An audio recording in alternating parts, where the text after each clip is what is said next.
மச்சான், தயவு செஞ்சு போறாங்க இங்கேருந்து. எது நடக்கக்கூடாதுன்னு சொல்லிட்டு இவ்வளோ பொறுமையாக இருந்தோம்னா எல்லாருமா சேர்ந்து அதை நல்லா கரெக்டாக கண்டிப்பாக எப்படியெல்லாம் பண்ணணுமோ அப்படிலாம் பண்ணி கொடுத்துட்டீங்க. ரொம்ப சந்தோஷம். தயவு செஞ்சு இங்கேருந்து போகிறதும் தனியாக இருக்கணும் தான் தனியாக வந்து உட்காந்துக்கிட்டு இருக்கேன். மறுபடியும் என் மூஞ்சிக்கிட்ட வந்து இந்த மாதிரி பேசிக்கிட்டு இருக்காதீங்க. உங்கள் யாரையுமே பார்க்க எனக்கு விருப்பமே இல்லை. தயவு செஞ்சு பின்னாடி நின்று ஒருத்தி அழுதுகிட்டு இருக்காளே அவளையும் சேர்த்து கூட்டிகிட்டு போ. எனக்கு பண்ணுற பெரிய நல்லது அதுதான். ஆதி, ஒரே ஒரு வாட்டி நான் பேசுறது கேளாதி. அப்போ நான் சொன்னது எல்லாமே தப்புன்னு சொல்றியா ஆதி?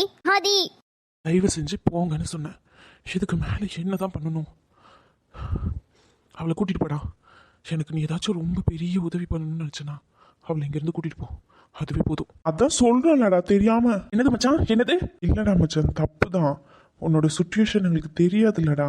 தெரிஞ்ச யாருன்னா இந்த மாதிரி பண்ணுவாங்களா? அதுவும் இல்லாமல் நீ அந்த நேரத்தில் அவளுக்காண்டி பேசாமல் அமைதியாக இருந்தியா? அப்போ என்ன பண்ணுறதுன்னு தெரியல. அந்த சமயத்தில் தோணுதை பேசிட்டேன்.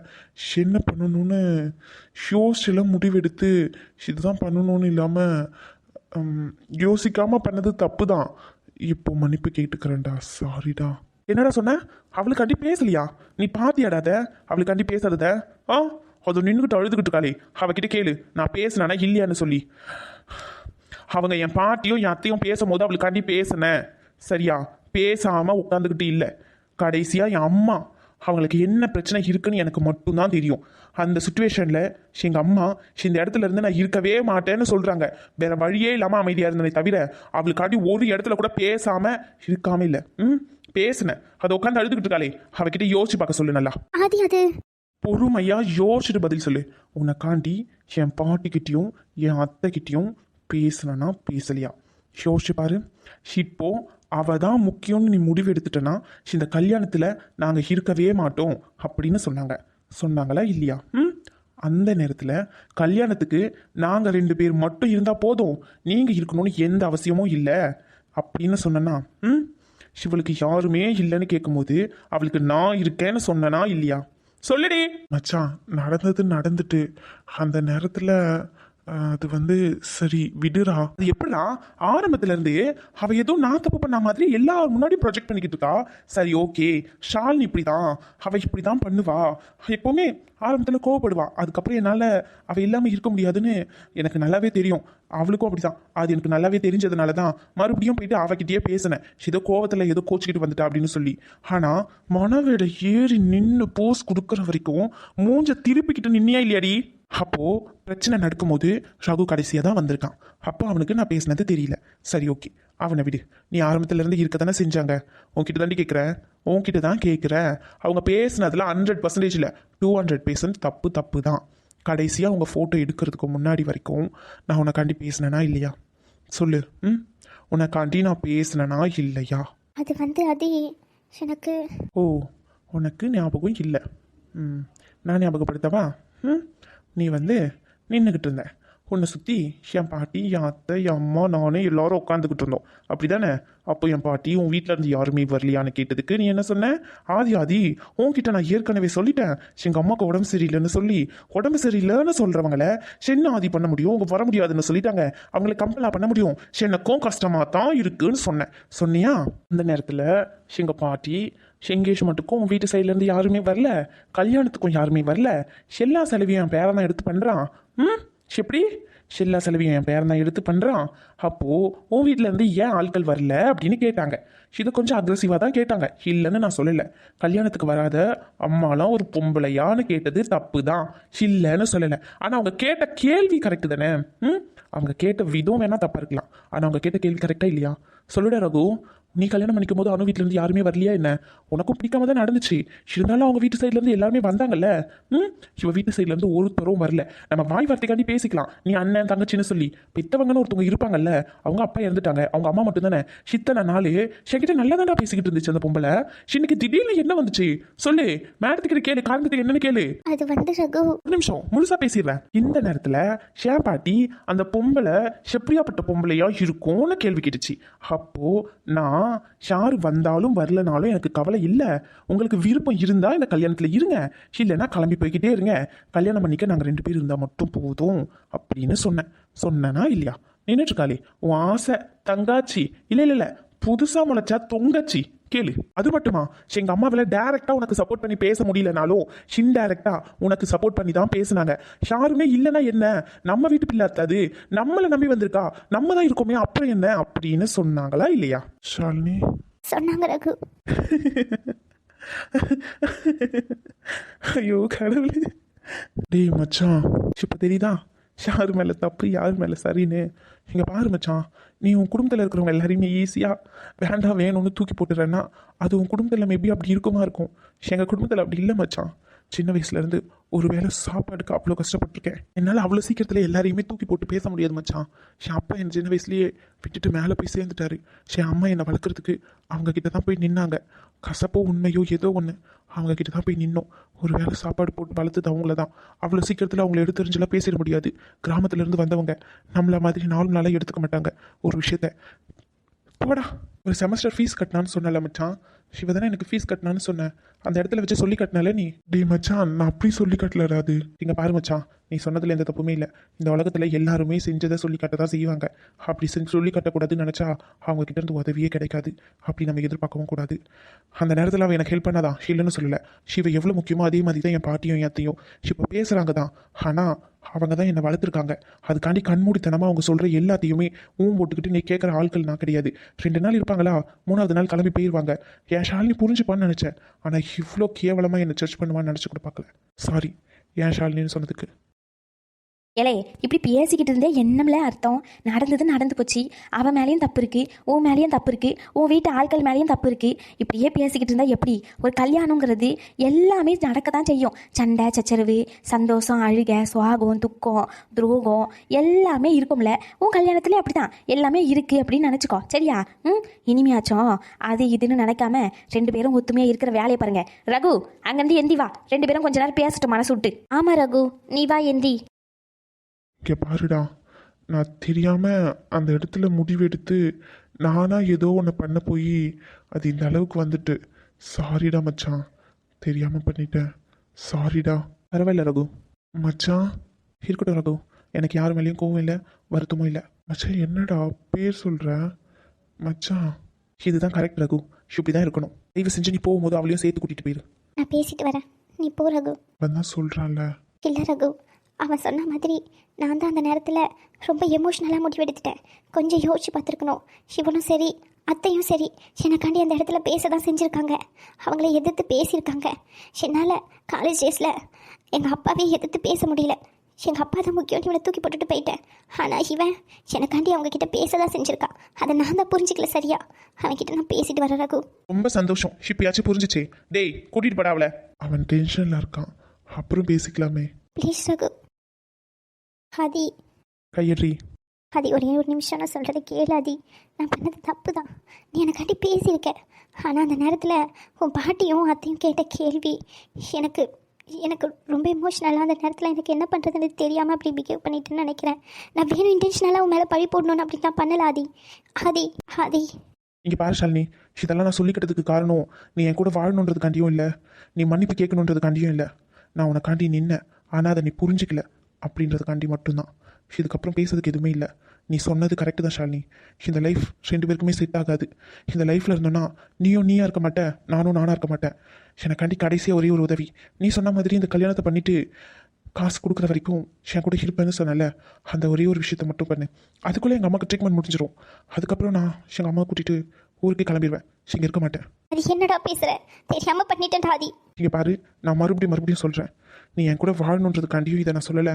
நீ என்கிட்ட வந்து மன்னிப்பு கேட்கணுன்றதுக்காண்டியும் நான் இதை சொல்லலை. உன் கூட நான் இருந்திருக்கேன், ஆனால் நீ அதை புரிஞ்சிக்கல. அதனால தான் சொல்கிறேன். ஒரு வாட்டி என்னை தூக்கி போடும்போதெல்லாம் யோசிக்க மாட்டேன்ல நீ. அன்னைக்கு உன் அப்பா காண்டி என்னை தூக்கி போட்டேன், இன்னைக்கு உன் கூட நான் இல்லைன்றதுக்காண்டி தூக்கி போடுறேன். ஷேண்டி எல்லா நேரமும் உன் கூட தாண்டி இருக்கணும்னு நினைக்கிறேன். ஷேண்டி இப்படி ஈஸியாக என்னை காயப்படுத்தணும்னு நினைக்கிறேன் நீ. அது லவ் யூடா. நீ இல்லாமல் என்னால் இருக்க முடியாதுன்னு உனக்கு தெரியும்ல. தெரியும், தெரிஞ்சதுனால தான் என்னால் பேச முடியலடி. எனக்கு அழுகையாக வருது. தயவு செஞ்சு கண் முன்னாடி நிற்காத, போடி போ. ஆதி நான் புரிஞ்சுக்கிட்ட ஆதி, நீ எல்லா சூழ்நிலையும் என் கூட இருந்திருக்க, இனிமேயும் என் கூட தான் இருப்பேன்னு. ஆதி பேசாம மட்டும் அவாய்ட் பண்ணாத ஆதி. நீ இருந்த பேசாம உனக்கு எப்படி இருந்துச்சுன்னா தெரியல. உன் கூட பேசாமல் இருந்த ஒரு நிமிஷமும் எவ்வளோ வலிச்சதுன்னு எனக்கு மட்டும்தான் தெரியும். பொண்ணு நீ ஈஸியாக உட்காந்து ஒரு மூலையில் உட்காந்து அழுக ஆரம்பிச்சிட்ட. ஆனால் பையன் சின்ன வயசுலேருந்தே ஆவலை அழக்கூடாதுன்னு சொல்லி சொல்லி வளர்த்து அழுக கூட கண்ட்ரோல் பண்ணி வச்சு முடியல. போடி, நீ ஒன்றும் கவலைப்படாத. என்னடா இவன் இவ்வளோ எமோஷ்னலாக பேசுகிறானே, அதுக்கப்புறம் இவன் கூட தான் வாழ்ந்தாகணும்னு கம்பல் பண்ணிடுவானோன்னு சொல்லி அப்படிலாம் கம்பல் பண்ணிட மாட்டேன். என் அம்மா கண்டி மட்டும் தான் இப்போ கல்யாணம் பண்ணிக்க ஒத்துக்கிறேன். இந்த கல்யாணம் நடக்கணும். அப்படி நடக்கலைன்னா என் அம்மா அதையே யோசிச்சு எந்த சுச்சுவேஷனுக்கு ஆளவாங்கன்னு எனக்கு தான் தெரியும். அந்த ஒரு சுச்சுவேஷனுக்காண்டி தான் உன் கழுத்தில் தாலி கட்டுறேன். என் மேலே நம்பிக்கையே இல்லாத ஒரு பொண்ணு கூட வாழணும்னு எனக்கு எந்த அவசியம் இல்லை. நீ உன் அம்மா சொல்கிற மாதிரி உன் அம்மா சொல்கிற பையனே கல்யாணம் பண்ணிக்கோ. ஆதி, உனக்கு எனக்கு எப்படி தெரியும் தானே பார்க்குறேன். தெரியும் எனக்கு. ஃபோன் பேசும்போது கேட்டேன், உன் அம்மா கிட்ட பேசிக்கிட்டு இருக்கும்போது கேட்டேன், உங்கள் அம்மாவுக்கு உடம்புலாம் சரியில்லாமலாம் இல்லை, நல்லா தான் இருக்காங்க, என்ன தான் பிடிக்கலை, என்னை விட வசதியான ஒரு பையனை பிடிச்சிருக்கு அப்படின்னு. போடி போ, உங்கள் அம்மா ஒரு நல்ல பையனை பார்த்து கல்யாணம் பண்ணி வைப்பாங்க. சாரி, 2வது கல்யாணம் பண்ணிக்கோ. உன் வாழ்க்கையை தெரிஞ்சும் அழிக்கிறேன். எனக்கு வேறு வழி தெரியல, என்னை மன்னிச்சிரு. ஆதி, உன்னை விட்ட வேற யாரையும் எனக்கு கல்யாணம் பண்ணிக்க விருப்பம் இல்லை ஆதி. நான் கூட பாரு, முட்டாள்தனமா அப்படிதான் யோசிச்சுக்கிட்டு இருந்தேன். ஆனால் நான் கூட அப்படிதான் நினைச்சேன் நிஷாலினி. சே, நம்மளுக்காண்டி அவன் அம்மாவையே தூக்கி போட்டுட்டு வந்துட்டா. அவன் அம்மா சொன்ன பையன் வேண்டான்னு சொல்லி நான் தான் முக்கியம்னு சொல்லி வந்திருக்கா. அவளை எப்படிலாம் பார்த்துக்கணும், அவளை எப்படியெல்லாம் ரசிக்கணும், அவள் கூட எப்படியெல்லாம் வாழணும் அப்படின்லாம் யோசிச்சு வச்சுருந்தேன். ஆனால் இப்போ தான் தெரியுது, என் மேலே துளி அளவு கூட நம்பிக்கை இல்லை. ஸ்டேஜ் மேலே என்ன சொன்னேன், யாரெல்லாம் என் கூட இருப்பாங்கன்னு நினைக்கிறனோ அவங்கெல்லாம் என்னை பாதிலேயே விட்டுட்டு போயிடுவாங்க ரகு. அதனால இந்த ரிலேஷன்ஷிப்பே வேண்டாம், நீ எனக்கு கடைசி வரைக்கும் ஃப்ரெண்டாகவே இரு, ரிலேஷன்ஷிப்னா பாதிலேயே விட்டுட்டு போயிடுவாங்கன்னு சொன்னல, கரெக்டு தான். நான் இப்போ பாதிலேயே தானே போக போகிறேன். ஆதி, கையடி. கரெக்ட் தான், நான் தெரிஞ்சோ உன் வாழ்க்கை அழிக்கிறேன், இல்லைன்னு சொல்லலை. எனக்கு வேற சுச்சுவேஷன் தெரியல. இது என் அம்மா காண்டி நான் பண்ண வேண்டிய சுச்சுவேஷனில் இருக்கேன், என்னை மன்னிச்சிடு. அதுக்காண்டி உங்ககிட்ட அட்வான்டேஜ் எடுத்துக்கிட்டு உங்ககிட்ட நெருங்கி வருவேன்னு தப்பாக நினச்சிடாத. உன்னுடைய பர்மிஷன் இல்லாமல் உன்கிட்ட கூட வரமாட்டேன். உன் பர்மிஷன் என்னடி, உன்கிட்டயே வரமாட்டேன்டி. காலையில் உனக்கு விருப்பம் இருக்கோ இல்லையோ, ஆனால் நம்ம கல்யாணம் நடந்தே ஆகணும். அது எங்கள் அம்மா பார்த்தே ஆகணும். எனக்கு மறுபடியும் எங்கள் அம்மாவை கஷ்டப்படுத்துறதுல விருப்பமே இல்லை. என் அம்மா காண்டி உன் கழுத்தில் தாலி கட்டுறேன். என் வாழ்க்கையை அழிச்சிக்கிறேன்னா அதில் எனக்கு உரிமை இருக்குது. உன் வாழ்க்கையும் சேர்த்து அழிக்கிறேன்னு எனக்கு நல்லாவே தெரியுது. எனக்கு வேறு வழி தெரியல. என்னை மன்னிச்சிடு. சத்தியமாக சொல்கிறேன், தாலி மட்டும்தான் கட்டுவேன். உன்கிட்ட எப்போவுமே நெருங்கி வர மாட்டேன். அந்த வகையில் என்ன நம்பலாம். நீ சொன்னது தான், இருந்தாலும் திருப்பி ஞாபகப்படுத்துகிறேன். இந்த கல்யாணத்துக்கான செலவில் பாதி செலவை திருப்பி கொடுத்ததுக்கப்புறம் நீயே போயிடுவேன்னு சொல்லிட்டேன். அது வரைக்கும் என் கூட நீ இருந்துக்கலாம். காலையில் கல்யாணத்துக்கு நேரமாச்சு, போய் தூங்குற வழியை பாரு. தூங்கி எழுந்து காலையில் சீக்கிரமாக கிளம்பி மேடைக்கு வா. இப்போ ஏதோ கோவத்தில் பேசுகிற ஆதி, எனக்கு தெரியும் உன்னால் என்னை வெறுக்கவே முடியாதுன்னு சொல்லி. எவ்வளோ நாள் ஆனாலும் உனக்காண்டி நான் வெயிட் பண்ணுவேன்னு உனக்கு நல்லாவே தெரியும். நீயும் அப்படி தான். நான் பண்ண தப்பு தான். நான் இப்போ புரிஞ்சுக்கிட்ட மாதிரி நீ என்னை புரிஞ்சுப்ப, நீ புரிஞ்சுக்கிப்ப. இப்போ ஏதோ கோவத்தில் தான் பேசுகிறேன்னு எனக்கு நல்லாவே தெரியும். ஆதி, ஓய், என்னடி கல்யாணத்தை அங்கே வச்சுட்டு இங்கே நின்றுட்டுருக்கேன்? போடா, உன்னதான் கேட்குறாங்க பார்க்குறவங்கலாம். எவ்வளோ நேரம் தான் வெயிட் பண்ணுறது? நேற்றே வரணும்னு சொன்னேன். சரி, நைட் ஏதோ ப்ராஜெக்ட் ஒர்க்கு அப்படி இப்படின்னு சொல்லிட்டேன். காலையில் சீக்கிரம் வரணும்னு சொன்னல, இவ்வளோ நேரம் வெயிட் பண்ண வச்சுட்டல நீ. இது என்ன ட்ரெஸ்ஸு? வேட்டி சட்டை தானே போட்டுட்டு வர சொன்ன உன்னை. செல்லம், மேரேஜை முடிச்சுட்டு உடனே ஆஃபீஸ்க்கு போக வேண்டியது இருக்குது. போடா லூசு. ஏய், சாரி. எனக்கு தெரியும் நீங்கள் இருக்கணும்னு எக்ஸ்பெக்ட் பண்ணுவேன்னு சொல்லி. நான் என்ன பண்ணுறது, எனக்குன்னு வாட்சிருக்கேன், அங்கே வந்து தொலைன்றான். வேற வழி இல்லை. சாரிடி செல்லம். போய் சொல்கிற நீ நல்லா. போடா. சத்தியமாக போய் சொல்லலை. அங்கே இருக்குது ராக்கி அண்ணா தானே? ராக்கி அண்ணாக்கு தெரியாது உனக்கு இங்கே மேரேஜ்னு சொல்லி? எது, எனக்கு மேரேஜா? எப்போ? எனக்கே தெரியாது அது. ஏய், காமெடி பண்ணுறேன்னு நினப்பா? ஐ மீன், உனக்கு மேரேஜ்னா இங்கே மேரேஜ் ஃபங்க்ஷன் இருக்குன்னு தெரியும்ல, அப்படி சொல்ல வந்தேன். தெரியும் தான் அவனுக்கு. 11:30க்கு ஒரு இம்பார்ட்டண்டான மீட்டிங் இருக்குது, அதான் உடனே கிளம்பணும். அப்போ 10 o'clock வரைக்கும் தான் இருப்பியா? இல்லை. அப்போ இங்கே தான் இருப்பியா? அதுவும் இல்லை. இப்போ சொல்ல போறியா இல்லையா நீ? ½ hour. அதுக்கு நீ வராமே இருந்திருக்கலாம். வரவங்க எல்லாரும் ஏதோ உன் கூட சண்டை போட்டுட்டு வந்துட்ட மாதிரி கேள்வி கேட்டுட்டு இருக்காங்க. உன் ஹஸ்பண்ட் எங்க, உன் ஹஸ்பண்ட் எங்கன்னு சொல்லிட்டு. இதுல என் கூட வேலை செய்யறவங்க வேற உன்னதான் கேட்டுக்கிட்டு இருக்காங்க. நீ போடா. செல்லம், உனக்காண்டி தானே வேலை செய்கிறேன். ஆமாம் ஆமாம், எனக்காண்டி தான், ரொம்ப தான். எனக்கு லீவ் தெரியுமா? நான் 11:30க்கு மேலே ஜாலியாக வெளியே போகலாம், படத்துக்கு போகலான்லாம் பிளான் பண்ணி வச்சுருந்தேன். உன்னை நம்பி டிக்கெட்லாம் வர புக் பண்ணிட்டேன். போடா. அது அப்படியே நைட் ஷோவாக புக் பண்ணிடுறேன், 2 பேரும் ஜாலியாக போயிட்டு வருவோம். ஆமாம், நைட் ஷோ புக் பண்ணிவிட்டு நாளைக்கு காலையில் யார் வேலைக்கு போகிறா? யாரும் வேலைக்கு போக சொன்னா? போக வேண்டாம். உன் இஷ்டத்துக்கு நீ சொல்லுவேன், நான் லீவ் போடணுமா? ஒரே ஒரு நாள் லீவ் போடுனா ஓவரா பண்ணுறல நீ. உன் கண் முன்னாடி முடிக்காத, போயிரு சொல்லிட்டேன். சரி, அதெல்லாம் இருக்கட்டும். உன் ஃப்ரெண்டு ஆதி என்ன மேரேஜ் கலையே இல்லாமல் இருக்கான்? மூஞ்ச பார்த்தா இஞ்சி தின்ன குரங்கு மாதிரி இருக்கு. என்ன விஷயம்? கல்யாணம் நினச்சி பயந்துட்டானா? நான் வேணா போய் தைரியம் சொல்லிட்டு வரவா? அதெல்லாம் ஒன்றும் தேவையில்லை, நீ மூடிக்கிட்டு இங்கே நில்லு. ரொம்ப நிறைய மரியாதை தரடி புருஷனுக்கு. டேய் அதில் அது ஆல்ரெடி ஒரு சின்ன பிரச்சனை, அதனால தான் சொன்னேன். அவனே ஏற்கனவே டென்ஷனில் உட்காந்துக்கிட்டு இருக்கான். சின்ன பிரச்சனை? ஐயோ, அந்த கதையை இப்போ சொல்ல முடியாது. பாவம் ஆடியன்ஸ் அதை ரிப்பீட்டடாக கேட்டு கேட்டு அவங்களே மண்டை காஞ்சி சுற்றிக்கிட்டு இருக்காங்க. இப்போ கல்யாண சீக்வன்ஸ் மட்டும் பார்ப்போம் வா. அந்த அளவுக்கு என்னடி பிரச்சனை? பொறுமையாக நைட்டு வீட்டில் சொல்கிறேன். நைட்டு வீட்டில் பேச வேண்டிய பிரச்சனையாடி அதெல்லாம்? இதுக்கு மட்டும் ஒரு குறைச்சல இல்லை, ஒன்றுமே இல்லை. திரும்ப யா முதல்ல நீ ஒரு 1 வீக் லீவ் போட்டுரு, அதுக்கப்புறமா எல்லாம் ஏன்னு வரும். ஆரம்பத்துல இருந்து இப்படி தண்டி சொல்லி ஏமாத்திக்கிட்டு இருக்க. டேய் உங்க மேரேஜ் ஃபங்க்ஷனை பாருடா, அந்த வேலை என்னமோ அதை பாரு. அந்த வேலையை தாண்டி பார்த்துக்கிட்டு இருக்கேன். அந்த வேலை உன்னை பார்க்கறதுக்கு தான், அதை தான் பார்த்துக்கிட்டு இருக்கேன். சிப்படா, இதுக்குள்ள மட்டும் ஒரு குறைச்சலும் இல்லை. அழகா இருக்க. ஆனா நீ நல்லாவே இல்லை. ஏன்டி? மேட்சிங்காக தானே போட்டுட்டு வந்திருக்கேன், அப்புறம் என்ன? அங்கே பாரு, ரகு சாரை பாரு, எவ்வளோ அழகா அவங்க ஒய்ஃப்க்கு ஏற்ற மாதிரி வேட்டி சட்டை போட்டுட்டு வந்திருக்காரு. நானும் உனக்கு அதே மாதிரி மேட்சிங்காக எடுத்து கொடுத்தல, நீ ஏன் போட்டுட்டு வரல? என் தங்கமே, இன்னொரு நாள் ஃபங்க்ஷனுக்கு கண்டிப்பாக வெட்டி சட்டை கட்டுறேன். அப்படி இல்லைனா நம்ம ஃபர்ஸ்ட் நைட் வேணா போடவாத? டேய் பின்ன என்ன ரொம்ப தலையை வைக்கிற என்ன நீ? அதெல்லாம் அப்புறம் பார்த்துக்கலாம், ஃபங்க்ஷனை முதல்ல பாரு. அதை பற்றி பேசினா மட்டும் மலிப்பிடுறேன். இருக்குடி உனக்கு ஒரு நாள். சிப்படா. செங்கடி போ சொல்ற, போடாங்கிற. சரி வாடா. ஏய் மண்டபம். அப்போ வீட்டில் ஓகேவா? முதல்ல நீ லீவ் போட்டுட்டு வீட்டில் இரு, அதுக்கப்புறம் ஓகேவா இல்லையான்னு நான் சொல்கிறேன். ஓ ஓ ஓ அப்படி. இங்கே பாரு, அந்த மாதிரி நம்ம ஃபங்க்ஷனில் நடந்துச்சு தானே? ஃபங்க்ஷனில் அது மட்டுமா நடந்துச்சு? ஏய் அங்கே பாருடா, நீ சும்மா என்ன ஏதாச்சும் வம்புக்கு எடுத்துட்டு இருப்ப. ஓடி பொறுத்த நல்லா இருக்குல்ல? நம்மள மாதிரியே. ஐயடா ரொம்ப தான். நல்லா இல்லையா? இருக்கு. ஸ்டேஜ் மேலே பாருங்களேன், ரேஷ்மாவும் அந்த தம்பியும் ஒன்று போல் நிற்கிறத. இதே மாதிரி கல்யாணத்துக்கும் சம்மதிச்சிட்டானா நிம்மதியாக இருக்கும். என்னன்னு தெரியல எனக்கு. அதெல்லாம் சம்மதிக்காமல் எங்கே போப்பாரா? அமைதியாக முதல்ல நடக்கிற கல்யாணத்துக்கு நல்லபடியாக நடக்கணும்னு வாழ்த்து, அதுக்கப்புறம் உன் பொண்ணோட கல்யாணம் தானாக நடக்கும். மாங்கல்யம் தந்துணானேனா மம ஜீவன ஹேதுனா கண்டே பத்ராமி சுபகே त्वम जीव சரத சதம்.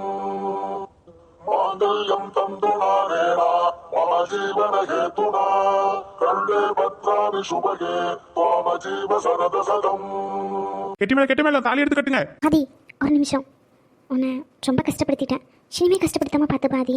I love you. நெத்தியில குங்குமம் வச்சு விடுங்க. நான் தெரிஞ்சே கஷ்டப்படுத்த போறேன், சாரி. இல்லை ஆதி, நீ என்னை கஷ்டப்படுத்த மாட்டேன், அந்த நம்பிக்கை எனக்கு இருக்கு. ஒரு குங்குமம் என் கண்ணில் விழுந்து நான் கண்ணுக்கு சிக்க விடக்கூடாதுன்னு நினைக்கிறேன். நீயா என்னை தெரிஞ்சு கஷ்டப்படுத்துவேன்? இப்போ நீ பேசுகிறது எல்லாமே கோவத்தில் பேசுகிறது. எனக்கு நல்லாவே தெரியும் நீ கோவத்தில் தான் பேசுகிறேன்ட்டு. என் மேலே கோவம் இருக்குதான், ஆனால் அந்த கோவம் சீக்கிரமாகவே சரியாயிடும்ன்ற நம்பிக்கையும் எனக்கு இருக்குது. நீ என்னை ஏற்றுப்பேன். நான் எப்படி புரிஞ்சுக்கிட்டேன்னா உன்னை, அதே மாதிரி நீயும் என்னை புரிஞ்சுப்பேன்ற நம்பிக்கை எனக்கு இருக்காது. அதனால் I love you. Happy marriage life மச்சான். தேங்க்ஸ் ரகு. தேங்க்ஸ்மா. ஏய் மச்சான கூப்பிடுறா. தாலி கட்டி முடிச்சாச்சு, அவ்வளோ தானே. மாப்பிள்ளைக்கு அதுக்குள்ளே என்ன அவசரம்? சும்மாவே இருக்க மாட்டியா வாய் வச்சுக்கிட்டு? இல்லை, தாலி கட்டி முடிச்சாச்சுல, அவ்வளோ தானே கேட்டான். அதுக்கு தானே பதில் சொன்னேன். இதில் என்ன இருக்குது? எப்படியும் தாலி கட்டி முடிச்சதுக்கப்புறம் நடக்க வேண்டியதெல்லாம் நடந்து தானே ஆகும், அதுதான் சொன்னேன். இப்போ ஏன் என்னையும் மறைக்கிற நீ? ஒன்றும் கவலைப்படாத செல்லம், நம்ம கல்யாணம் இப்படிலாம் நடக்காது, இதை விட சூப்பராகவே நடக்கும். அவனை மாதிரி லேட்லாம் பண்ணிட மாட்டேன், உடனே தாலி கட்டிடுவேன், சரியா? ஜோ சும்மாவே இருக்க மாட்டியா வாயை வச்சுக்கிட்டு? உன்னை யார் என் பக்கத்தில் வந்து நிற்க சொன்னா? யார் கேட்கணும் நான் பக்கத்தில் வந்து நிற்க? என் பொண்டாட்டி தானே. பொண்டாட்டியா? ஆமா பொண்டாட்டி. நல்லா திருத்தவே முடியாது, போயா. ஐயோ, நான் இப்போ திருந்தி என்ன அமெரிக்காவுக்கு கலெக்டரை ஆக போறேன், அதுக்காண்டி திருந்தாமி இப்படி இருந்துக்கிறேனே, இதுவும் நல்லா தானே இருக்கு. உங்ககிட்ட பேசுறதே வேஸ்ட். டேய் மச்சான். சொல்லு மச்சான். யோ பொண்டாட்டியோட தம்பி மச்சான் தானே. அவன் உன்னை கூப்பிடல, ஆதியை கூப்பிட்டுக்கிட்டு இருக்கான். அமைதியாக இருந்துரு, இதுக்கு மேலே ஏதாச்சும் பேசினா அடிச்சிருவோம் பார்த்துக்கோ. ஓ, புருஷனே அடிச்சிருவியா நீ? அடிப்பேன். ஏன் அடிக்கக்கூடாதா? அடிக்கலாம், தப்பில்லை. அப்புறம் நம்மளுக்கு எப்போ இப்படி எப்படி? இப்படி அதுதான் எப்படி? தெரிஞ்சு கேட்குறீங்களா இல்லை தெரியாமல் கேட்குறீங்களா? யோ, முதல்ல எதை கேட்குறேன்னு தெரிஞ்சு நீ புரிஞ்சு கேள்வி கேளியா? ஏங்க இந்த தாலி கட்டுறது? ஓ, அதுவா? அது இன்னும் ஒரு 4-5 வருஷம் கழிச்சு. ஏங்க 2 நாள் கழிச்சுன்னு சொன்னீங்க? அப்போ சொன்னேன், இவனுக்கு வர இப்போது பிரச்சனையில் தானே கல்யாணம் நடந்திருக்கு, அதனால் கொஞ்ச நாள் கழிச்சு கல்யாணம் பண்ணிக்கலாம். ஆ இதெல்லாம் சரிப்பட்டு வராது. அப்போ யோ, என்னையா பண்ணுற? இப்படி பண்ணா எப்படிங்க? நீங்க தானே சொன்னீங்க கல்யாணம் முடிச்சதுக்கப்புறம் 2 நாள் கழிச்சு வீட்டில் வந்து பேசுன்னு சொல்லி. பல்ல காட்டாதையா? உங்களை பார்த்தாலே வெக்கமா வருதுங்க. நீங்க தான் காரணம் அதுக்கு. யாரு? நானு? ம். இந்த பச்சை பிள்ளை மாதிரி மூஞ்ச வச்சுக்கிட்டு இன்னும் கூட என்னன்னா மல்லு கட்டு போறான்னு எனக்கே தெரியல. I love you. யூ. ஏங்க நான் உங்ககிட்ட ஒன்று கேட்கவா? நான்லாம் சொல்ல மாட்டேன். நீங்கள் சொன்னீங்கன்னா அதுக்காண்டி நான் சொல்லணும்னு அவசியம் இல்லை. அதான் தெரியுமே நீங்கள் தான் சொல்ல மாட்டீங்கன்னு. அது இல்லை, ஐ லவ் யூலாம் எப்படி வாங்கிக்கணும்னு எனக்கு தெரியும். அதை நான் அப்போ வாங்கிக்கிறேன். இப்போ வேற என்ன? இல்லை, வாயா போயா அப்படின்னு கூப்பிடுறீங்களே, பாசமாக தானே கூப்பிடுறீங்க? இல்லையே. என்னங்க என்ன? அப்போ வாயா போயான்னு பாசமாக கூப்பிடலையா? ஏன் உனக்கு நான் கூப்பிடுறது எந்த மாதிரி தெரியுது? எனக்கு பாசமாக இருக்க மாதிரி தான் தெரியுது. அப்போ பாசமாக தான் கூப்பிடுறேன். ம் இங்க பாரு, எல்லாரும் முன்னாடி இந்த மாதிரிலாம் பேசிக்கிட்டு இருக்காத, அமைதியா இரு. ஏங்க கண்ணு வச்சிருவாங்களா? போயாங்க. என்ன? போயா. ஏங்க என்னன்னு சொல்லிட்டு போங்க. ஏதோ என்னன்னு சொன்னீங்களே, என்ன? இதுக்கு மேல பேசினா அடிச்சிருவேன், பாத்துக்கோ. மச்சான். ஆதி சொல்லு ரகு. அப்போ இன்னும் கோவத்துல தான் இருக்கேன் அப்படிதானே? ஆமா, கோவத்துல தான் இருக்கேன். என்ன? சாரிடா. இங்க பாரு, நான் ஆல்ரெடி சொன்னதுதான், நான் யாரு மேலேயும் கோவமா இல்ல. நீ சும்மா கோவத்துல இருக்கேன்னு என்கிட்ட வந்து டென்ஷன் பண்ணது சொல்லிட்டேன். ஏய் ரகு, அமைதியே இரு கொஞ்ச நேரம். அவங்க 2 பேரையும் சாப்பிட கூட்டிட்டு போ. இவன் கூட எல்லாம் சாப்பிட போக மாட்டேன். நாங்கள் 2 பேரும் சாப்பிட போய்க்கிறோம். அட அவசரத்தை பாரு. எம்மாடி, யாராச்சும் ஒருத்தவங்க தொண பொண்ணு தொண மாப்பிள்ளைன்னு கூட வரணும். நம்ம 2 பேரும் வேணா போமா? வாய் வச்சுக்கிட்டு சும்மாவே இருக்க மாட்டியா நீ? அமைதி இரியா. அமைதியா இருக்கிறதுக்கா 2 நாள் லீவ் போட்டு இங்க வந்து நின்னுட்டு இருக்கேன். அப்போ சொன்னா மட்டும் தரவா போறீங்க? போங்க. உன்னெல்லாம் திருத்தவே முடியாது. இப்போ திருந்தி மட்டும் என்ன பண்ண போறேன்? நிறுத்து, போதும். எனக்கு கேட்டு அழுத்து போச்சு. அமெரிக்காவுக்கு கலெக்டர் ஆக போறதில்ல, அதனால இப்படியே இருந்துடுறேன், அதானே? உன்னெல்லாம் என்னெல்லாம்? போடா. அது போடாவா? என் கூட யாருமே வர வேண்டாக்கா, நானே சாப்பிட்டுக்கிறேன் போயிட்டு. நான் வருவேன் அக்கா, நானே போய் சாப்பிட்டுக்கிறேன். என் கூட யாருமே வர வேண்டாம். ஏய், அவன் தான் வருவேங்கிறான்ல, அவனையும் கூட்டிட்டு போ. அங்க வந்து என்ன சாப்பிட கூட விட மாட்டான். நொய்யு ஏதாச்சும் பேசிக்கிட்டே இருப்பான். உண்மையாலே எதுவும் பேச மாட்டேன். அவன் தான் சொல்றான்ல, ரகு, அனு நீ ஷாலினி கூட இருந்துக்கோ, ரகு நீ ஆதி கூட இரு. இப்போ நம்ம 2 பேரு. ஐயோ கடவுளே, என்ன இழிப்பு. ஒன்றும் இல்லை, எனக்கும் கேட்டுச்சு. ஆதி, சும்மா ஆதிங்களான்னு இருக்காத. சும்மா டென்ஷன் பண்ணிக்கிட்டு மனுஷங்கள. நீ எவ்வளோ கோவப்பட்டாலும் பரவாயில்ல. சாரி ஒன்றும் எனக்கு தேவையில்லை. ஆதி, பாரு, நான் உங்ககிட்ட பேசல, நீ என்கிட்ட பேசாத. ஏன் பேசுனா அப்படி இப்படி இருந்துருவேன்னு பயமா? பயம்னா ஓகே, எனக்கு ஒன்றும் இல்லை. அவ்வளோ பயம் இருந்துக்கிட்டலாம். சரி, ஓகே. ஷார்குட்டி பயம் அப்படியெல்லாம் ஒன்றும் இல்லை. அப்போ என் கண்ணை பார்த்து லவ் யூ சொல்ல. ஏய், நான் ஏன்டி உன் கண்ணை பார்த்து சொல்லணும்? அப்போ எங்க என் மேலே அப்படி இப்படின்னு. ஏய், இங்க பாரு, உன் விருப்பம் இருந்தாலும் சரி இல்லைனாலும் சரி, உன் பக்கத்தில் கூட வரமாட்டேன், சரியா? அப்போ எத்தனை நாளைக்குன்னு போடிங்க இவளை. பார்ப்போம் எவ்வளோ நாளைக்கு இந்த கோபம், வீரம், வீராப்பு எல்லாமே. இந்த ஆதியை பற்றி உனக்கு தெரியல. நீ சண்டை போட்டு கோவப்பட்டு போகும்போது போடின்னு விட்டுருக்கணும். பின்னாடியே வந்தல, அதான் திமிரா பேசுகிற. இப்போ பார்ப்பேன் இந்த ஆதி யாருன்னு. பார்ப்போம் இன்னைக்கு நைட்டு பார்ப்போம். சரியா? இன்னைக்கு நைட்டு பேசுடா இந்த பேச்சை, அப்போ ஒத்துக்கிறேன். ஏய், என்னைக்கு நைட் ஆனாலும் சரிடி, இப்படி தான் பேசுவேன். அதையும் பார்ப்போமே. எல்லாருக்குமே வணக்கம் சொந்தங்களே. இந்த லாஸ்ட் ஃபியூ வீடியோஸில் வந்து பார்த்திங்கன்னா கொஞ்சம் எமோஷ்னலாக இருந்துச்சு. அப்போ வந்து நிறைய பேர் வந்து நான் இந்த மாதிரி சோகமாக போட்டால் நல்லாவே இல்லை அப்படின்னு சொல்லிட்டு கமெண்ட் பண்ணுவீங்க. பட் ஆனால் இதில் இந்த லாஸ்ட் வீடியோஸில் வந்து பார்த்திங்கன்னா நிறைய பேர் சப்போர்ட் பண்ணியிருந்தீங்க. இது ஒரு ஸ்டோரி, இது ஒரு கற்பனை கதை அப்படின்றத புரிஞ்சுக்கிட்டு ஓகே நீங்கள் கொண்டு போகிறது நல்லா இருக்குன்னு ரொம்ப ரொம்ப சப்போர்ட் பண்ணியிருந்தீங்க. எல்லாருக்குமே ரொம்ப ரொம்ப நன்றி. ஆமாம், முக்கியமாக வந்து பார்த்தீங்கன்னா எல்லாருமே என்னோட கேரக்டருக்கு நீங்கள் நிறைய சப்போர்ட் சொல்லியிருந்தீங்க. ஐ மீன் வந்து ஆதியோட சுச்சுவேஷனை புரிஞ்சுக்கிட்டு ஆதி இந்த மாதிரி பாவம் அப்படின்னு சொல்லிட்டு கடைசியை கொண்டு வந்து முடிக்கும்போது எனக்கு வந்து இந்த அளவுக்கு ரெஸ்பான்ஸ் இருக்கும்னு நான் நினச்சே பார்க்கல. வந்த ஒரு 60-70 கமெண்ட் கிட்ட வந்து பார்த்தீங்கன்னா ஆதிக்கு சப்போர்ட் பண்ணி தான். அதில் ஒரே ஒரு கமெண்ட் மட்டும்தான் எனக்கு ஆப்போசிட்டாக இருந்துச்சு. என்னன்னா இவர் வந்து பேச வேண்டிய நேரத்தில் பேச மாட்டாராம், இப்போ பேசுவாராம் அப்படின்னு சொல்லிட்டு. அஃப்கோர்ஸ் அந்த நேரத்தில் வந்து நீங்கள் அந்த வீடியோ பார்த்துருந்தீங்கன்னா தெரியும், நான் ஷாலினிக்காண்டி பேசாமல் இருந்திருக்க மாட்டேன், பேசியிருப்பேன். இந்த லூஸு தான் சரியாக புரிஞ்சிக்காம ரொம்ப பெரிய பிரச்சனையாக்கிட்டா. அது இனிமே வந்து இந்த லூஸ் அது வச்சு செய்வேன், அது வேற விஷயம். ஓ, என்ன கஷ்டப்படுத்துவேன் அப்படிதானே? இருடி முதல்ல பேசிட்டு வந்துடுறேன். அதனால வந்து என்ன இப்படி இருக்கே அப்படின்னு சொல்லிட்டு யாருமே வந்து கமெண்ட் செக்ஷனில் ஃபீல் பண்ணாதீங்க. இனிமேல் ஹாப்பியாக தான் போகும். இப்போ வந்து கல்யாணத்துக்கு அப்புறமா வந்து உடனே என்ன குழந்தை அப்படின்னு ஆரம்பிப்பீங்க. கொஞ்சம் வந்து இந்த கப்பலுக்குள்ளே அப்படி இப்படின்னு சொல்லிட்டு கொஞ்சம் வேலை செய்யும் போது ஒரு ரகலையோட அது ஒரு காதலோட கொண்டு போகலாம் நிறைய யோசிச்சு வச்சிருக்கேன் புதுசாக. அதனால தான் இப்படி கொண்டு வந்தேன். நிறைய பேர் ஃபீலும் பண்ணியிருந்தீங்க, ஆதி கேரக்டர் ஆரம்பத்தில் எவ்வளோ ஜாலியாக இருந்துச்சு, அவனை போயிட்டு இப்படி அவன் கல்யாணத்தில் இப்படி பண்ணிட்டீங்களேன்னு சொல்லி. இதுக்கெல்லாம் ஒரு காரணம் இருக்குது. அப்புறமா வந்து பார்த்தீங்கன்னா இந்த கதையில் வந்து ஒரு டிஸார்டரை பற்றி பேசியிருப்பேன், ஆன்சிட்டி டிஸார்டர். அந்த பர்சன் கூட நான் இருந்திருக்கேன். ஸோ அதனால் வந்து அந்த எக்ஸ்பீரியன்ஸையும் வந்து இந்த கதைக்குள்ளே வந்து எடுத்துகிட்டு வந்து கொஞ்சம் சொல்லலாமேன்னு தோணுச்சு, அதனால தான் சொன்னேன். ஆமாம், இந்த மாதிரி வந்து நமக்குள்ளே வந்து நிறைய விஷயத்தை யோசிச்சு வந்து அது வந்து மெண்டல் பைத்தியம்னு சொல்லுவாங்க. அந்த மாதிரி இல்லாமல் இது வந்து எப்படி சொல்கிறது, யோசிச்சு ஒரு பிரச்சனையை யோசிச்சு கடைசியில் வந்து நம்ம மூளை வந்து எப்படி செட் ஆகும் அப்படின்னா, யோசிக்கிறதுக்கு விஷயமே இல்லைன்னா கூட எப்பயோ நடந்த பிரச்சனையை யோசிக்க ஆரம்பிச்சிரும். இது வந்து ரொம்ப வந்து நம்ம பேசின வார்த்தையை ரிப்பீட் பண்ணி அந்த மாதிரி ஒரு இஷ்யூலையும் கொண்டு போய் விட்டுரும். அது அந்த மாதிரி வந்து ஒரு பர்சன் கூட இருந்து அதை க்யூர் பண்ணி அந்த மாதிரி வந்து ஒரு 2-3 இயர்ஸ்க்கு முன்னாடி இருந்திருக்கேன். ஸோ நம்ம லைஃப்பில் நடந்தது அந்த மாதிரி அப்பப்போ கொஞ்சம் வந்து அவேர்னஸ் மாதிரி போடுமேன்ட்டு போட்ட வீடியோ தான் அது. அதுவும் புரிஞ்சுக்கிட்டீங்க நிறைய பேர், அதுக்கு ரொம்ப நன்றி. அப்புறம் என்னுடைய கேரக்டருக்கு வந்து நிறைய பேர் சப்போர்ட் கொடுத்துருந்தீங்க, அவங்களுக்கும் என்னுடைய மனமார்ந்த நன்றிகளை தெரிவித்துக் கொள்கிறேன். என்னோட கேரக்டருக்கு வந்து நீ ரொம்ப வழிகிற மாதிரி பேசாத அப்படின்னு சொல்லிட்டு சொல்லியிருந்தாங்க. இந்த கமெண்ட் வந்து நான் ஒரு 2-3 வீடியோவில் ராம்குமார் பற்றி பேசும்போதும் சரி, அவர் கேரக்டர் வரும்போதும் சரி, ஒரு 2-3 பேர் வந்து கமெண்ட் பண்ணுறாங்க. நான் வந்து என்ன சொல்ல விரும்புகிறேன்னா, வழிகிற மாதிரி பேசுறதுன்னா அது அவங்க 2 பேருக்குள்ள நடக்கும்போது தான் பேசிக்கிறாங்க. எல்லா இடத்துலையும் போயிட்டு ராம்குமார் வந்து வழிகிற மாதிரி பேச மாட்டார். இப்போ வந்து ஒரு ட்ரீட்மெண்ட் பற்றி ஒரு சஜஷன் கொடுத்துட்டு இருக்காங்க அப்படின்னா அந்த இடத்துல போயிட்டு ராகு எல்லாருமே இருக்கும்போது வழிஞ்சிக்கிட்டு இருக்க மாதிரிலாம் பேச மாட்டார். அது வந்து ராம்குமார் ரேஷ்மாக்குள்ளே இருக்க காதலை வந்து எக்ஸ்பிரஸ் பண்ணுற விதம் தான் அது, சரிங்களா? இது வந்து இப்போ நார்மலான ஹியூமன் வந்து நடிக்கிற வீடியோ இல்லை, இது கார்ட்டூன் தான். ஸோ வந்து இந்த கார்ட்டூனில் வந்து பேச்சு மூலியமாக தான் எக்ஸ்பிரஸ் பண்ண முடியும் ஒரு கேரக்டரை. ராம்குமார் கேரக்டர் வந்து ரொம்ப ஜாலியான ஜோவியலான ஒரு கேரக்டர். ரேஷ்மா கூட எப்பவுமே ரேஷ்மா கூட வந்து கோவப்படாமல் ரேஷ்மா என்ன சொன்னாலும் ரொம்ப அனுசரித்து போகிற கேரக்டர். அதை வந்து வாய்ஸ் மூலியமாகவோ பேச்சு மூலியமாக தான் எக்ஸ்பிரஸ் பண்ண முடியும். இது வழிகிற மாதிரி இருக்குது அப்படின்னு சொல்கிறது வந்து நான் ஏற்றுக்க மாட்டேன். என்னை பொறுத்த வரைக்கும் நல்லா தான் இருந்துச்சு. நான் ஒப்பீனியன் கேட்டிருந்தேன், நிறைய பேரும் நல்லா தான் இருக்குது அப்படின்னு சொல்லியிருந்தாங்க. ரொம்ப ரொம்ப நன்றி. அப்புறமா வந்து ஜெனிஃபருக்கும் வந்து இன்றைக்கி ஒரு கமெண்ட் வந்துச்சு, டாக்டராக இருந்துக்கிட்டு இப்படி பண்ணுறாங்களேன்னு சொல்லிட்டு.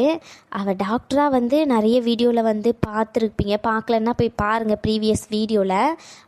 அந்த ப்ரீவியஸ் வீடியோவில் வந்து அவள் டாக்டராக ஒரு ப்ராப்ளத்தை எப்படியெல்லாம் சார்ட் அவுட் பண்ணுவாள், எந்த மாதிரிலாம் அவள் ஹேண்டில் பண்ணுவான்னு சொல்லிட்டு ஒரு ஹாஸ்பிட்டலில் இருக்கும்போது டாக்டராக அவள் எப்படி பிஹேவ் பண்ணணுமோ அதை அப்படி பிஹேவ் பண்ணுவாள்.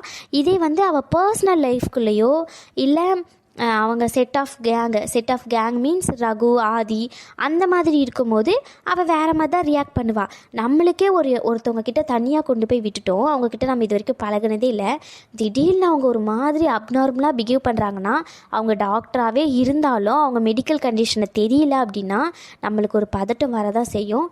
அதை வந்து ரொம்ப பதட்டமாக வேண்டாம், ரொம்ப அழுகாட்சியாக போய்கிட்டே இருந்ததுனால சும்மா லைட்டாக காமெடியாக ஒரு இன்னசென்ட்டாக ட்ரை பண்ணது. அது ஒர்க் அவுட் ஆச்சான்னு எனக்கு தெரியல. ஒருத்தவங்க சொல்லியிருந்தாங்க அது ஹர்ட் ஆச்சு அப்படின்னா நான் இனிமேல் மாற்றிக்கிறேன். நெக்ஸ்ட் வந்து பார்த்திங்கன்னா அதே பர்சன் தான் நினைக்கிறேன், ஆடு நிறைய வருது, அதே பர்சனாக எனக்கு கன்ஃபார்ம் தெரியல, சாரி. ஆடு நிறைய வருது, அதனால் வந்து பார்த்திங்கன்னா ஒன்று நீங்கள் ஆடை வந்து ஸ்டாப் பண்ணுங்கள், கம்மி பண்ணுங்கள், அப்படி இல்லைன்னா நான் உங்கள் வீடியோ பார்க்க மாட்டேன். நீங்கள் ஆடை கம்மி பண்ணால் தான் நான் உங்கள் வீடியோ வந்து சப்ஸ்கிரைப் பண்ணுவேன், இது வரைக்கும் நான் உங்களை சப்ஸ்கிரைப் கூட பண்ணதே இல்லை அப்படின்னு சொன்னாங்க அவங்க. அதுக்கான பதில் என்னென்னா, ஆடு வந்து பார்த்திங்கன்னா நான் செட் பண்ணலை, ஆடு யூடியூப் சைட்லேருந்தே அவங்களாவே தான் செட் பண்ணியிருக்காங்க. அஃப்கோர்ஸ் நம்ம செட் பண்ணுற மாதிரி ஆப்ஷன் இருக்குது. அப்படி நம்ம செட் பண்ணுற மாதிரி நம்ம அலோ கொடுத்தோன்னா ஃபஸ்ட்டே வந்து கேட்டுச்சு, ஒரு 3 மந்த்ஸ்க்கு முன்னாடியே 4 மந்த்ஸ்க்கு முன்னாடி கேட்டுச்சு அந்த ஆப்ஷனு. நான் வந்து யூடியூப் சைட்லேயே கொடுத்துட்டேன், நீங்களே வந்து எந்தெந்த இடத்துல ஆட் வைக்கணுமோ அந்தந்த இடத்துல ஆட் வச்சுக்கோங்க, நான் செலக்ட் பண்ணலை அப்படின்னு சொல்லிட்டு. இன்கேஸ் நீங்கள் சொல்ல போனால் என்னோடய வீடியோக்கு 3 ஆடு தான் வரும் அப்படின்னா, நான் வைக்கிற மாதிரி இருந்தால் 7 ஆடு 8 ஆடு கூட வைக்கலாம், ஏன் 10 ஆடு கூட வைக்கலாம். எனக்கு வந்து இப்போ வர்றது இன்கம்மை விட ட்ரிபிள் மடங்கு அதிகமாக வரும். பட் ஆனால் நான் அந்த மாதிரி பண்ணதே இல்லை இது வரைக்கும்.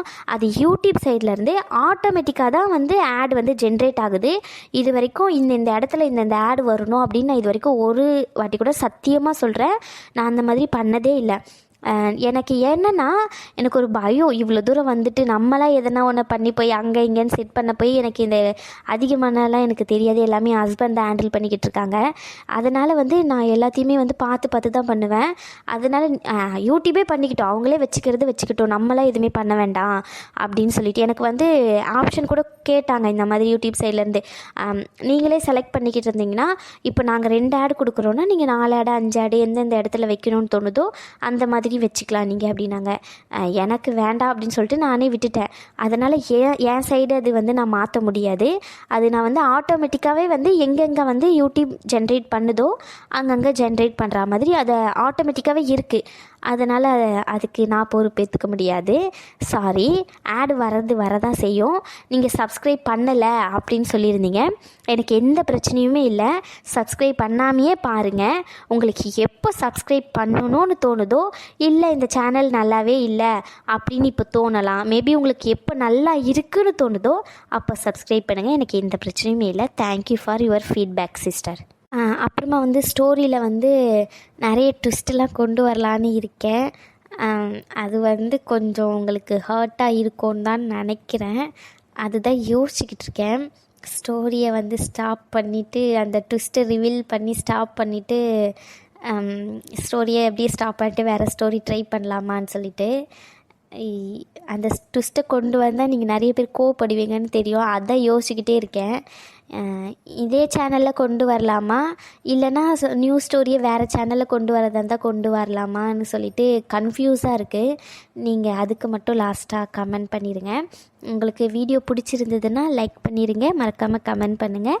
அப்புறம் எப்பவுமே கேட்குறது தான், அந்த ஹைப்பை மட்டும் கொஞ்சம் ஹைப் பட்டனை கிளிக் பண்ணி விட்டுருங்க. கமெண்ட்டுக்கு சைடில் தள்ளி விட்டிங்கன்னா கீழே ஹைப்னு காட்டும், அதை மட்டும் ஹைப் பண்ணிடுங்க. அடுத்த வீடியோவில் பார்க்கலாம். பாய். ஐயோ ஒரே நிமிஷங்க, சாரிங்க. பேச வந்தது சொல்ல தெளிவாக வந்தது சொல்லலை, இப்போ தான் ஞாபகம் வந்தது. நான் ஒரு மெமரி லாஸுங்க, சீரியஸாகவே ஒரு விஷயத்த சொல்லணும்னு வருவேன், அதை மறந்துடுவேன் அடுத்த செகண்டே, வேறு எங்கேயோ டாபிக் போயிடும். என்ன சொல்ல வந்தேன்னா, அது வந்து என்ன விஷயம்னா, இன்றைக்கி வீடியோவில் அதிகமாக ஆட் வந்திருக்கோம் போல், அதான் அந்த சிஸ்டர் கமெண்ட் பண்ணியிருந்தாங்க. என்னென்னா நிறைய நிமிஷம், நிறைய வளருது ஒரு 30-40 செகண்ட்ஸ்க்கு மேலே இல்லை 25 செகண்ட்ஸ்க்கு மேலே போச்சுன்னா வந்து இத்தனை ஆடுன்னு சொல்லிட்டு யூடியூப் சைட்லேருந்தே வந்து நம்ம பேஜில் வந்து செட் பண்ணி வச்சுருப்பாங்களாம்.